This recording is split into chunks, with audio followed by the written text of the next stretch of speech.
स्वास्थ्य सेवार अवनति देखा देछि सारा ओडिशा भितरे।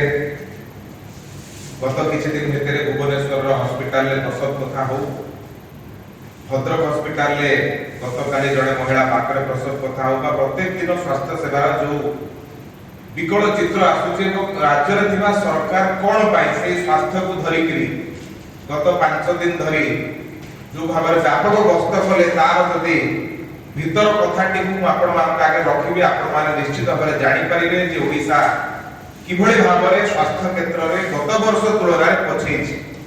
ए किछि दिन तळे नीति आयोग गोटिए रिपोर्ट प्रकाशित करिसंती, जो रिपोर्ट रे गत वर्ष 21 राज्य सारा भारत वर्ष रे 21 बड़ राज्य जो मान राज्य मान को नेकरी सर्वे करा जायतला, ता भितरे ओडिशा रो स्थान 18 नंबर रे थिला बेस इयर एवं गत रेफरेंस इयर जदि आपण देखिबे एथिरे ओडिशा खसी आसीछि 19 नंबर, अर्थात तळ आडू 3 नंबर रे होछि ओडिशा रो स्वास्थ्य अवस्था।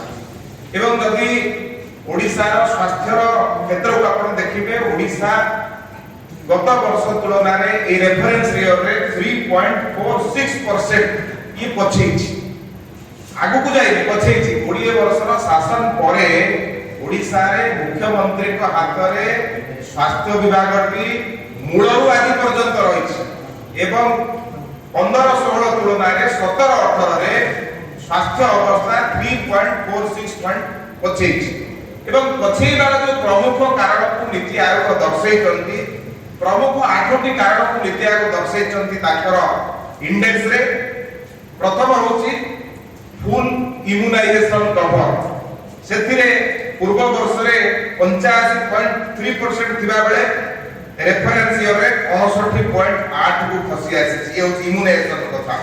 इंस्टीट्यूशनल डिलीवरी कथा आपण जो देखिबे बेस ईयर रे 73.5 थिबा बेले रेफरेंस ईयर रे सेटा 70.9 को खसी आसी।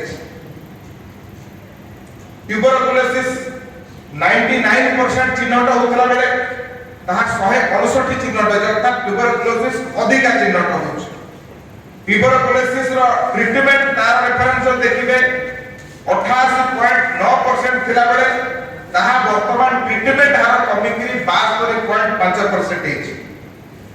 Vacancy of medical officers PSC गुडी करे जब देखिबे आगुरु 26.9% भुवनेश्वर सादिक कलिंग रिपोर्ट विश्व विजय न्यूज ओडिशा।